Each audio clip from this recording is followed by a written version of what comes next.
अब क्योंकि बात कर रहे हैं क्वार्टर टू अपडेट्स की, हमने लगातार बात की, इस हफ्ते क्वार्टर टू नतीजों की सीजन की शुरुआत होगी और 9 अक्टूबर को टीसीएस और टाटा एल्क्सी के नतीजे आएंगे।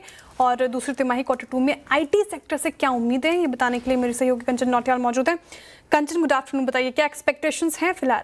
जी डेफिनेटली, जिस तरीके से हमने क्वार्टर वन में देखा था कि कहीं ना कहीं जो आईटी सेक्टर है उसके लिए एक पेन जो है वो परसिस्टेंटली दिखाई दिया था, लेकिन नुवामा का ये मानना है कि क्वार्टर टू ऑनवर्ड्स हमें जो नंबर्स हैं वो स्टेबल साइड में आते हुए दिखाई देंगे। जैसे कि आप स्क्रीन पे देख रहे हैं कि जितनी भी कंपनीज हैं अब धीरे धीरे करके जो अपने दूसरी तिमाही के नंबर्स हैं वो प्रेजेंट करने वाली है। क्वार्टर वन में हमने देखा था कि जो टैरिफ को लेकर काफी ज्यादा अनसर्टेनिटी थी वो होवर होती हुई दिखाई दे रही थी, लेकिन अब वो भी कहीं ना कहीं वेव ऑफ होती हुई दिखाई दे रही है। अगर कांस्टेंट करेंसी की बात करी जाए तो वहां पे हमें 0.5% से लेके 6% तक की ग्रोथ जो है एक्सपेक्टेड है।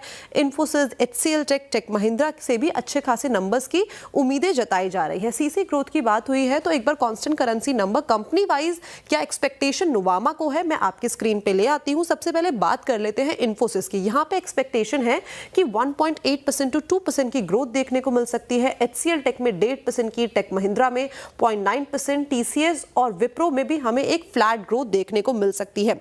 इसके अलावा अगर हम मिड कैप की बात करें तो यहाँ पे जो नंबर्स हैं कांस्टेंट करेंसी के वो रोबस्ट साइड में देखने को मिल सकते हैं। कोफॉर्ज यहाँ पे टॉप पिक बना हुआ है 6% की ग्रोथ के साथ, और पर्सिस्टेंट सिस्टम, यहाँ पे हेक्सावेयर, एलटीआईएम और एम्फेसिस में भी अच्छा खासा रुझान हमें देखने को मिल सकता है। अब इस टाइम पे गाइडेंस की बात करी जाए तो गाइडेंस भी हमें कहीं ना कहीं पॉजिटिव साइड में ही देखने को मिल सकती है। मीडियम टर्म की अप्रोच देखी जाए तो जो आउटलुक है वो काफी ज्यादा ऑप्टिमिस्टिक दिखाई दे रहा है। मार्जिन्स जो हैं वो स्टेबल साइड में देखने को मिल सकते हैं।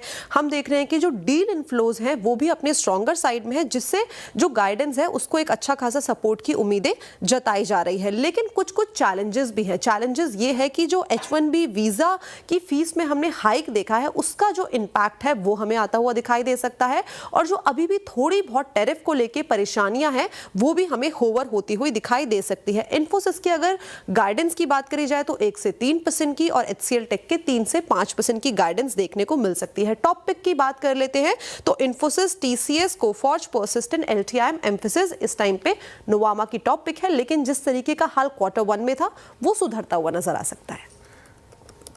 ओके, तो आईटी स्पेस का हाल थोड़ा सुधर सकता है। शुक्रिया कंचन जानकारी के लिए। और क्वार्टर टू से क्या कुछ उम्मीद लगा के चल रहा है आईटी स्पेस से स्ट्रीट, वो बताने के लिए। और बिल्कुल आईटी स्पेस में शानदार रैली, टीसीएस का जिक्र कर रहे थे हम, इन्फोसिस, एचसीएल टेक भी रडार पर, ये भी टॉप पिक्स में शुमार। एक चार्ट चेक एचसीएल टेक पर भी लेना चाहूँगी।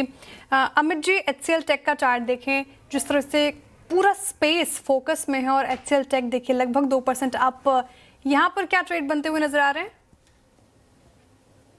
जी देखिए श्रेया जी, प्राइस और आरएसआई पे डाइवर्जेंस है, there is a possibility of a reversal और सपोर्ट एरिया भी है। स्टॉक ने 10 डेमा रिगेन किया है अभी, और अगर 20 रिगेन करता है जो कि लगभग 1432 के आसपास है, that will be very positive.